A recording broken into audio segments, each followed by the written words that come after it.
사주팔자를 보면 참 많은 글자들이 등장합니다. 하늘의 기운이라는 10개의 십천간, 땅의 기운이라는 12개의 십이지지가 그러하죠. 그리고 명주가 태어나면 태어난 년, 월, 일, 시에 각각 천간 하나와 지지 하나를 받아서 총 8개의 글자를 배정받습니다. 그래서 사주팔자라고 부르는 거죠. 그런데 글자 수는 같은 8개지만 어떤 글자를 타고났는지에 따라 기운의 왕쇠, 강약이 달라집니다. 나를 생하는 인성이나 비겁이 많으면 신강하다. 혹은 그 기운들이 적거나 너무 부족하면 신약하다 라고들 하죠. 근데 여기서 끝이 아닙니다. 분명 나의 힘을 빼가는 식상인데도, 혹은 내가 탐하는 재성인데도, 또는 나를 극하는 관성인데도 그것이 나에게 힘이 되어주는 경우가 있어요.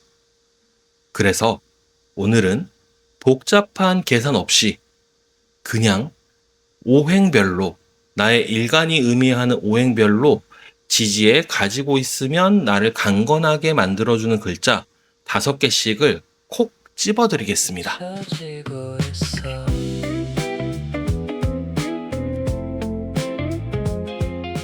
모든 명주들의 사주 원국을 보면, 즉 사주팔자라고 하는 네 기둥을 보면 크게 천간과 지지로 나눌 수 있습니다. 천간이라 함은 하늘의 뜻이며 나의 생각과 함께 사회적인 부분처럼 큰 영역의 흐름으로 볼 수 있으며, 지지라 함은 땅의 의지이며 내가 실제로 발을 딛고 살아가는 현실적인 영역의 흐름으로 볼 수 있죠. 쉽게 비유해 볼까요? 출생일을 의미하는 일주의 천간, 즉 일간이 나의 머리라면 그 아래의 지지들은 나의 팔다리와 같은 거죠. 그래서 내가 머리로 생각한 것이 과연 현실에서도 제대로 움직이는지, 나의 뜻과 의지가 현실에서 제대로 발현될 수 있는지를 보기 위해 일간이 땅에 뿌리를 내리고 있는지, 그리고 그 뿌리가 얼마나 든든한지를 살펴보는 겁니다. 간혹 그런 사람들 있죠? 나 이제 정말 금주할 거야. 나 한다면 하는 사람이야. 그러고는 정말 그날부터 술을 입에도 대지 않는 사람들. 금연도 마찬가지고, 공부를 시작하거나 새로운 목표에 도전했을 때 한 번 마음먹은 것을 끝까지 밀고 나가는 사람들이요. 이런 모습에서 흔하게 신강한 기세를 떠올려 볼 수 있습니다. 반대로 머리로는 분명 나 이제 다이어트 해야겠다 굳게 결심했는데, 정신을 차려보니 양손에는 이미 숟가락과 젓가락을 나눠 들고 쉴 새 없이 움직이고 있습니다. 맛있으면 0칼로리, 다이어트는 내일부터인 거죠. 생각은 분명한데 현실이 좀처럼 따라주지 않을 때요. 혹은 이래도 흥, 저래도 흥, 굳이 자신의 뜻을 강하게 밀어붙이기보다 주변의 흐름을 받아들이며 유하게 살아가는 사람도 있습니다. 이런 모습을 가지고 신강과 신약의 차이를 아주 가볍게 상상해 볼 수 있겠죠. 물론 신강해져서 좋은 것이고 반대로 신약하다고 나쁜 것은 아닙니다. 명리에서 중요한 것은 언제나 지나치지도 모자라지도 않는 중용이니까요. 다만 저는 이런 생각을 한번 해봅니다. 우리가 살아가는 현대사회에서는 필요한 순간만큼은 자신의 의지와 욕심을 드러내고 스스로 기세를 만들어 나가는 힘도 필요하죠. 연예인이나 방송인, 인플루언서처럼 자신을 세상에 드러내는 것만으로도 재물과 명예를 얻을 수 있는 시대가 되었고, 심지어는 버튜버처럼 자신의 얼굴이 아닌 캐릭터를 내세우더라도 그 캐릭터 뒤에는 결국 무언가를 이루고자 하는 사람의 의지와 욕심이 존재하니까요. 그렇다면 원국에서 의지와 욕심이 조금 부족한, 즉 신약한 사람은 어떻게 해야 할까요? 맞습니다. 바로 운에서 그 기운이 찾아왔을 때 잠시라도 그 힘을 빌렸으면 되는 거죠. 결국 명리로 보면 나에게는 현실에서 어떤 글자가 찾아왔을 때 그 힘이 강해지는지 그것을 보면 됩니다. 그건 사주에서 말하는 통근이 찾아왔을 때입니다. 이 통근에 대해서는 지난번처럼 복잡하게 계산하지 않겠습니다. 그냥 정해드릴게요. 내 사주에 어떤 글자가 있을 때, 또 운에서 어떤 글자가 찾아올 때, 내가 땅에 든든하게 뿌리를 내릴 수 있는지 지금부터 오행별로 딱 5글자씩만 찾아보겠습니다. 지고 또렷했던 선은 무뎌져 가고 명리의 고전 자평진전을 보면 천간의 통근에 대해 재미있는 내용이 있어요. 사주에 뿌리가 있다면 수용과 감당을 할 수 있으니 장생과 로광은 뿌리가 무거운 것이고 묘고의 여기는 뿌리가 가벼운 것이다. 해석해보면 일간인 나에게 지지에 12운성 장생, 걸록, 제왕을 만난다면 든든한 뿌리를 얻었다는 이야기입니다. 그리고 이어지는 묘고와 여기는 생로광만큼 강한 뿌리는 아니지만 그래도 현실에 나의 기운이 닿아 있다는 뜻이죠. 그렇다면 어떤 글자들이 나의 뿌리가 되어줄까요? 지장간과 12운성을 하나하나 계산하면 복잡하니까 앞서 말씀드린 것처럼 그냥 깔끔하게 정리해 드리겠습니다. 각 일간별로 현실을 의미하는 지지에 이 글자들을 갖추고 있다면 나의 기운이 현실에 뿌리를 내리고 있다고 볼 수 있습니다. 특히 월지나 일지처럼 나와 가까운 현실의 영역에서 힘을 갖추고 있다면 그 영향은 더욱 쉽게 체감할 수 있겠죠. 여기서 조금 더 재미있는 내용이 있습니다. 양간에게는 자신의 묘고가 되는 글자 하나만 있어도 천간의 비견 하나를 더 가진 것보다 세력이 크다고 봅니다. 간목에게는 간목 하나 더 있는 것보다 미토 하나가 세력이 크며 병화와 무토에게는 술토, 경금에게는 축토, 임수에게는 진토가 해당됩니다. 간혹 12운성의 묘지를 보면 무엇이 임묘되는지부터 걱정하시는 분들이 계신데요. 하지만 묘고의 고라는 글자도 함께 봐야죠. 내가 만들어낸 것을 저장하고 쉽게 흩어지지 않도록 쌓아두는 창고이기도 하죠.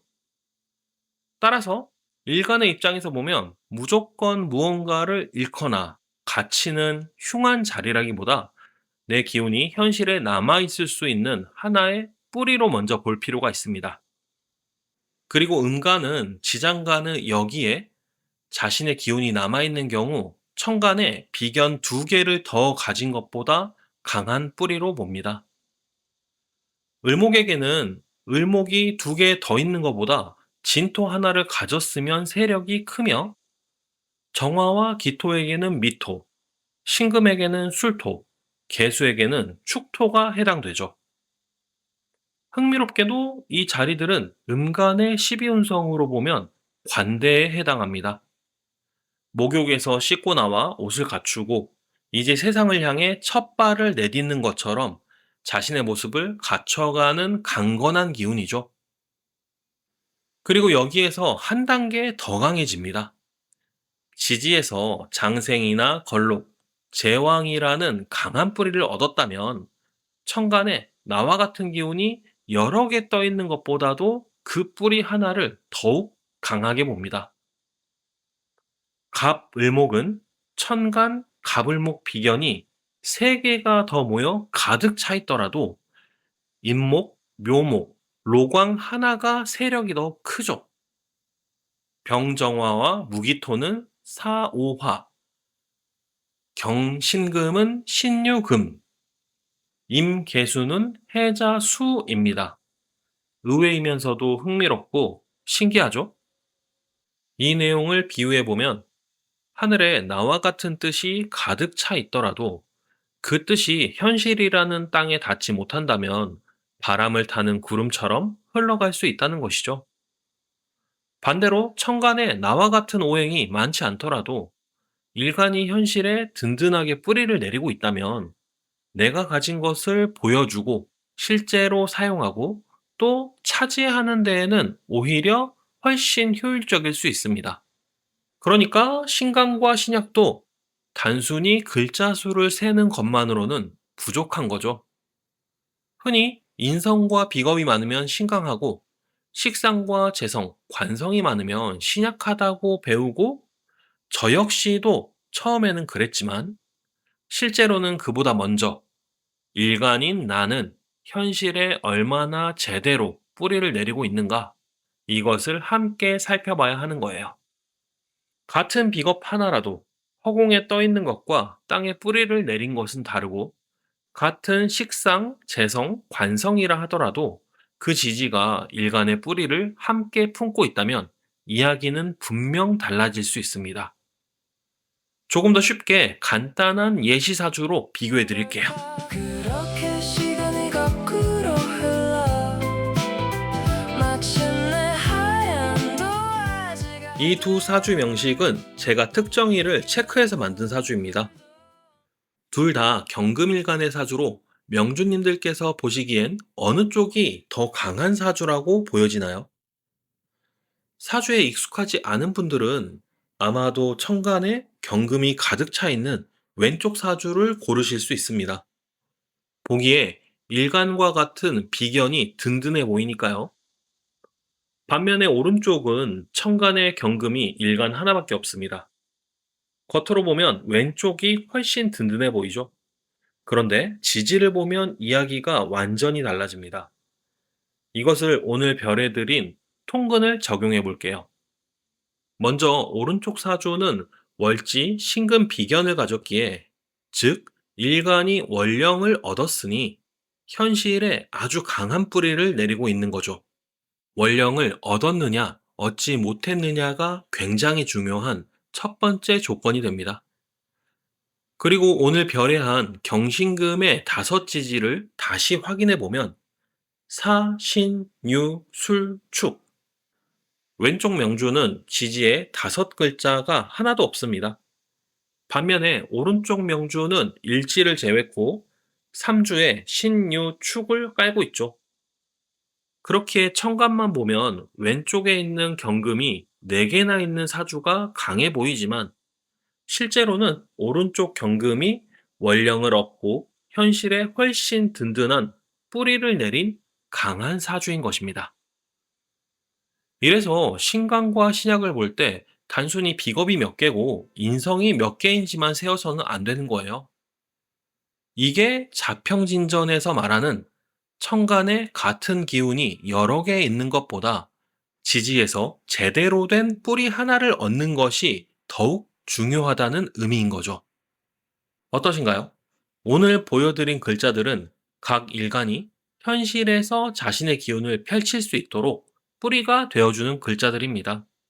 명주님들의 지지에는 나를 강건하게 만들어주는 글자들이 몇 개나 자리하고 있나요? 도착해 아직 남아있는 색이 있다면 오늘 별에 드린 나를 강건하게 만들어주는 지지의 글자들은 그냥 외우셔도 괜찮은데 명리에 흥미가 있으신 분들은 지지가 가지고 있는 하늘의 글자, 즉 지장간을 한번 체크해 보시는 것도 좋습니다. 그 안에 나와 나의 일간과 같은 오행이 어디에 있는지를 보는 것도 좋고요. 그리고 그 기운들이 장생이나 걸록, 제왕 혹은 묘지에 있진 않는지 또는 12지의 지장간 중에 첫 번째 글자인 여기에 있지는 않은지까지 체크해 보시면 나에게 힘이 되는 글자가 어떤 건지를 쉽게 찾을 수 있는 거죠. 그리고 다들 아시겠지만 나를 지지해주는 글자, 나를 강건하게 만들어주는 글자가 많다고 해서 반드시 좋은 것은 아닙니다. 너무 기운이 많아서 태과하게 되면 반대로 내 기운을 빼주거나 나를 눌러주는 기운이 필요하니까요. 명리란 항상 넘치지도 모자라지도 않는 중도를 향하고 있다는 것을 꼭 기억해 주세요. 그럼 명주님들 사주 원국 확인해 보시고 혹시 그때 아니라면 운에서라도 나를 강건하게 만들어주는 글자가 언제 들어오는지 확인해 주시고, 다른 궁금하신 내용 있으시면 댓글 달아주시면 순차적으로 댓글 별해 드리겠습니다. 그럼 지금까지 색다른 시선의 사주팔자 별해당의 공이었습니다. 감사합니다. 기억나지 않아 어디에 두고 온 걸까 분명 내 것이었는데 조금씩 잊혀지고 있어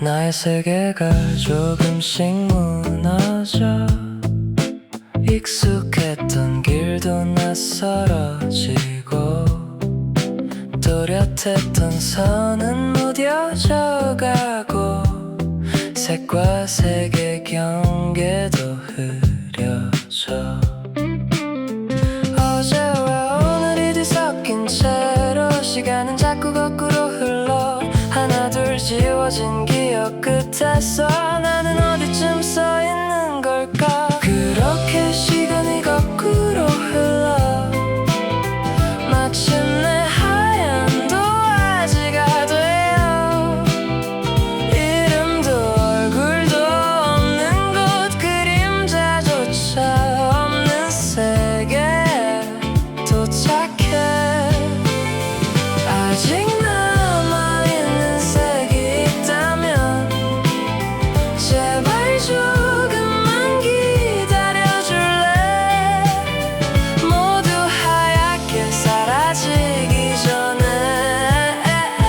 너를 한 번 더 그릴 수 있게 사랑하던 얼굴이 희미해져 눈앞에 있는데 기억나지 않아 웃는 모습을 알고 있는데 누구였는지는 떠오르지 않아 마음 한구석이 자꾸 부서져 붙잡으려는 손끝이 떨리고 겨우 찾아낸 작은 기억 위로 또 커다란 지우개가 덮쳐 그래도 어딘가 남아있겠지 아무도 지우지 못한 곳에 말보다 먼저 배웠던 색깔 이름보다 먼저 알았던 온기 이렇게 시간이 거꾸로 흘러 마침내 하얀 도화지가 되어 이름도 얼굴도 없는 곳 그림자조차 없는 세계에 도착해 아직 남아있는 색이 있다면 제발 조금만 기다려줄래 모두 하얗게 사라지기 전에 너를 한 번 더 그릴 수 있게 흙탕물을 찾아 두 손을 적시고 하얀 종이 위에 마음껏 칠해 봉숭아를 찾아 손끝에 올리고 열 손가락마다 붉게 물들여 엄마가 부르는 저녁 목소리 집으로 뛰어가던 작은 발걸음 세상의 이름조차 모르던 내가 세상의 모든 색을 알고 있던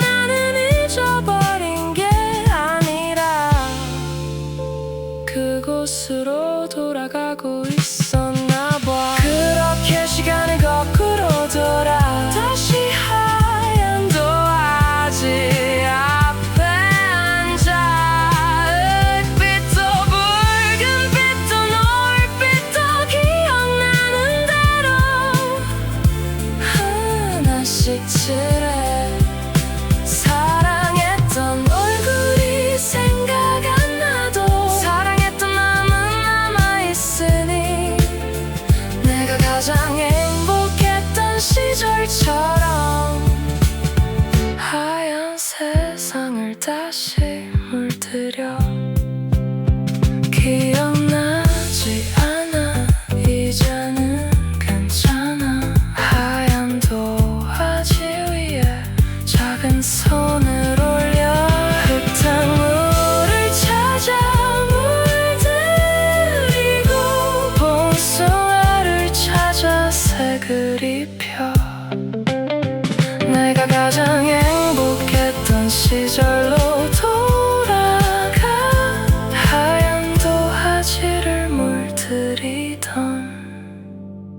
그대로